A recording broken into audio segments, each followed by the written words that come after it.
Bismillahirrahmanirrahim. Assalamualaikum warahmatullahi wabarakatuh. Apa kabar anak-anak hebat? Pak Said harap kalian berada dalam kondisi sehat walafiat, tak kurang suatu apapun. Alhamdulillahirrahmanirrahim. Pada kesempatan kali ini masih bertemu dalam video pembelajaran IPA kelas 8. Pada dua video sebelumnya kita sudah membahas materi getaran, gelombang, bunyi, cahaya, dan alat optik. Pada video kali ini kita akan lanjutkan mengenai soal dan pembahasan materi-materi tadi. Nah, sebagai tugas video ini, kalian simak video ini dari awal sampai akhir. Kalian catat soal pembahasan yang ada di video ini, kalian tulis di buku kalian, jangan lupa diberi nama, kemudian kalian fotokan dan kumpulkan di kolom penugasan Edmodo. Sekarang kita simak video berikut ini. Anak-anakku yang mudah-mudahan dirahmati oleh Allah, kita awali pada bab getaran dan gelombang. Soal nomor 1. Sebuah bandul bergetar sebanyak 20 kali dalam waktu 10 sekon. Tentukan periode dan frekuensi bandul tersebut.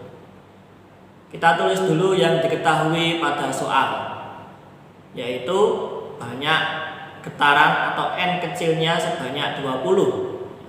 Kemudian waktunya atau T kecil adalah 10 sekon. Yang ditanya adalah periode atau T besar dan frekuensi atau F kecil. Nah, kita ingat kembali rumusnya. Untuk mencari periode T besar rumusnya adalah T kecil per N kecil. Sedangkan untuk mencari frekuensi adalah N kecil per T kecil. Kita masukkan rumus dan angkanya. T besar sama dengan T kecil per N kecil sama dengan 10 per 20. Nah, dihitung ketemunya adalah 0,5 sekon. Itu untuk periodenya. Untuk frekuensi rumusnya N per T, ya, N-nya itu 20, T-nya 10, sehingga frekuensi atau F kecilnya adalah 2 Hz. Oke, kita lanjutkan. Nah, kita pelajari dulu hubungan antara panjang gelombang, periode, frekuensi, dan cepat rambat gelombang. Dirumuskan sebagai V kecil sama dengan lambda per T atau V kecil sama dengan lambda kali F. V kecil itu adalah cepat rambat gelombang, satuannya meter per sekon. Lambda itu panjang gelombang, satuannya meter. T besar itu periode, satuannya sekon. Dan F kecil itu adalah frekuensi, ya, satuannya Hertz. Kita ingat kembali dulu terkait teori panjang gelombang atau lambda. Kalian amati pada gambar ada gelombang sejauh 7,5 meter. Kita ingat kembali bahwa lambda atau satu gelombang itu terdiri dari satu bukit dan satu lembah gelombang. Pada gambar itu ada 3 bukit dan 2 lembah. Berarti ada 2,5 gelombang, ya. Satu gelombang itu satu bukit dan satu lembah. Berarti ada 3 bukit 2 lembah itu 2,5 gelombang. Sehingga lambdanya adalah panjang totalnya itu 7,5 dibagi jumlah gelombang, yaitu 7,5 dibagi 2,5 gelombang. Ketemunya 3 meter. Itu untuk lambda. Oke, kita lanjutkan soal nomor 2.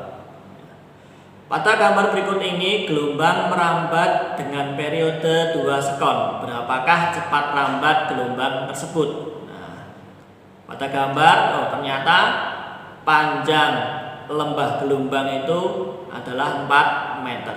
Nah, kita cari dulu yang diketahui. Nah, pada gambar karena 4 meter itu adalah panjang lembahnya saja, sedangkan lambda atau panjang gelombang itu 1 lembah dan 1 bukit, sehingga lambdanya adalah 2 kali 4 meter, ketemunya 8 meter. Kemudian periodenya adalah 2 sekon, kita tuliskan. Nah, yang ditanya adalah cepat rambat atau V kecil. Tadi rumusnya V itu adalah lambda per T atau V sama dengan lambda kali F. Karena kita yang diketahui adalah yang periode, maka kita gunakan rumus yang awal, yaitu V sama dengan lambda per T. Masukkan lambdanya 8, T besarnya adalah 2, sehingga 8 per 2 ketemunya 4 meter per sekon. Ini soal pada getaran dan gelombang. Kemudian kita lanjutkan pada cahaya dan alat optik. Soal nomor 3. Sebuah benda diletakkan 10 cm di depan cermin cekung yang memiliki jarak fokus 20 cm. Tentukan jarak bayangan dan perbesarannya. Kita tulis dulu yang diketahui. Yang diketahui dari soal adalah jarak benda atau S kecil, yaitu 10 cm. Kemudian jarak fokus atau F kecil pada cermin ini adalah 20 cm. Nah, yang ditanya jarak bayangan itu adalah S aksen, perbesaran itu adalah M besar. Kita masukkan rumusnya kalau mencari jarak bayangan, kaitannya dengan jarak benda dan frekuensi. Kita ingat rumusnya adalah 1/f sama dengan 1/s ditambah 1/s aksen. Kita masukkan angkanya, F-nya 20, S-nya 10, sehingga 1/20 sama dengan 1/10 tambah 1/s aksen. Kita perlu pindah ruas, sehingga 1/10 dikurangi 1/20 dikurangi 1/10 sama dengan 1/s aksen. Kita samakan penyebutnya, ya, 1/20 dikurangi 2/20 sama dengan 1/s aksen. 1 kurangi 2 adalah negatif, berarti negatif 1/20 sama dengan 1/s aksen, sehingga S aksennya kita balik dua-duanya, ya, ketemunya adalah negatif 20 cm untuk jarak bayangannya.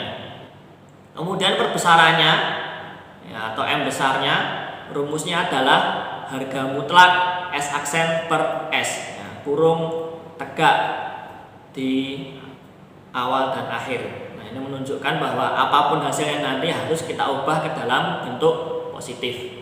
Kita masukkan S aksennya tadi ketemu negatif 20, S-nya adalah 10. Negatif 20 dibagi 10 ketemunya negatif 2. Ada harga mutlak berarti harus dipositifkan, yaitu perbesarannya 2 kali. Dari hasil perhitungan ini kita juga bisa mengetahui sifat bayangan yang terbentuk. Ya, misalnya pada S aksennya jarak bayangannya itu adalah negatif 20. Tanda negatif menunjukkan bahwa bayangan itu berada di belakang cermin, sehingga sifat bayangannya adalah maya dan tegak. Kemudian dari perbesarannya nilainya 2. Kalau perbesaran atau M-nya itu lebih dari 1, maka sifat bayangannya adalah diperbesar. Namun ketika M-nya itu kurang dari 1, maka sifat bayangannya adalah diperkecil. Pada soal ini M-nya 2, maka bayangannya adalah diperbesar. Kita lanjutkan soal nomor 4. Sebuah benda diletakkan di depan cermin cembung pada jarak 3 cm.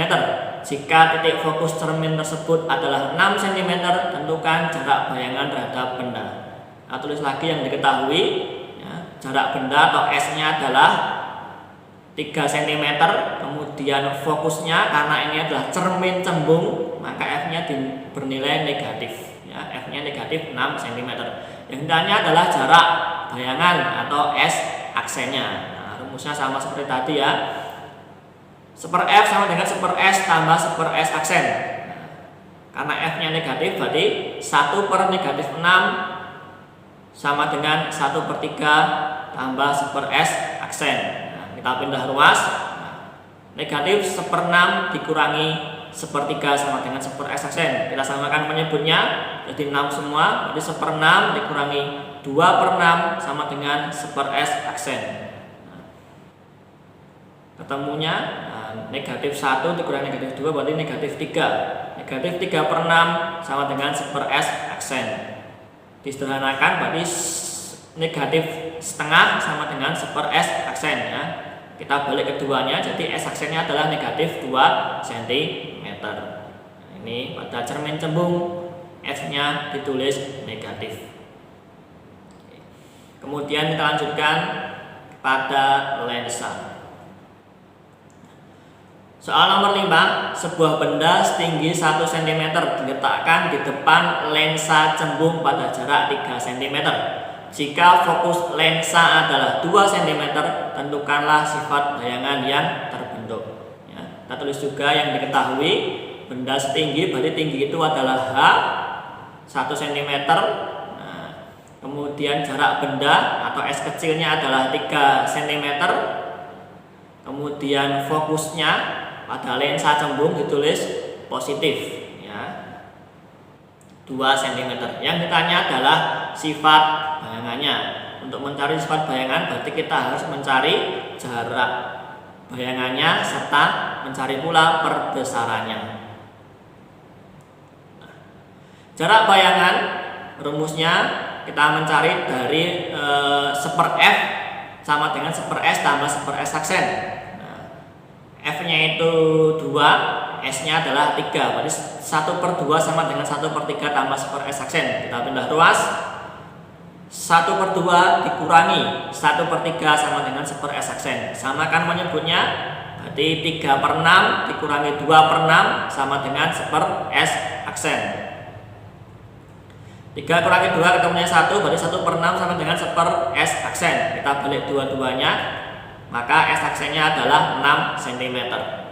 Kemudian perbesarannya, rumusnya juga sama. M besar sama dengan harga mutlak S aksen per S ya. S aksennya adalah 6, S-nya adalah 3, sehingga 6/3 ketemunya 2. Nah, sifat bayangan kita lihat pada jarak bayangan atau S aksennya bernilai positif, berarti bayangan berada di depan lensa. Kalau bayangan di depan lensa, maka sifat bayangan adalah nyata dan terbalik.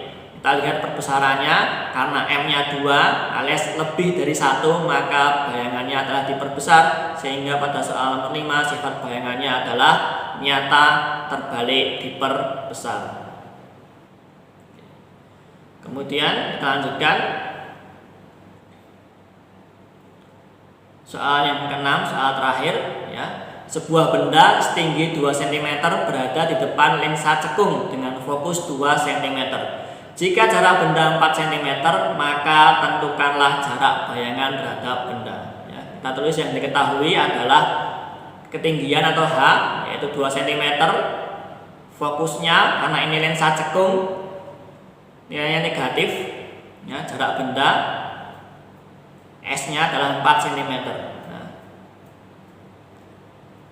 yang ditanya adalah S aksen atau jarak bayangannya. Kita masukkan rumusnya ya, 1/F sama dengan 1/S tambah 1/S aksen.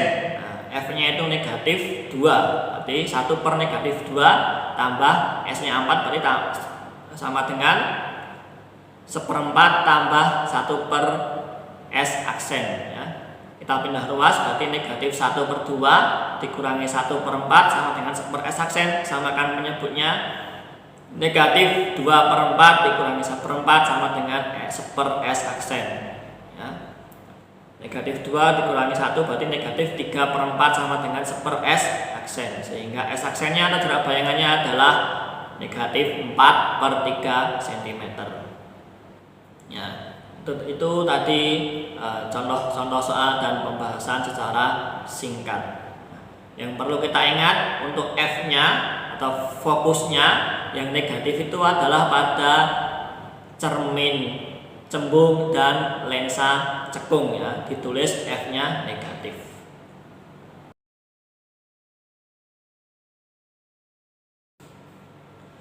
Anak-anakku yang mudah-mudahan dirahmati oleh Allah, demikian tadi beberapa soal pembahasan yang perlu kalian pelajari lagi. Yang sudah selesai menulis, silahkan kalian fotokan, jangan lupa diberi nama dan dikumpulkan di penugasan Edmodo. Jangan lupa tetap kalian pelajari dan pahami. Terima kasih sudah menyimak dari awal sampai akhir. Semoga bermanfaat. Saya akhiri, wabillahi sabilil haq, wastabiqul khairat. Wassalamualaikum warahmatullahi wabarakatuh.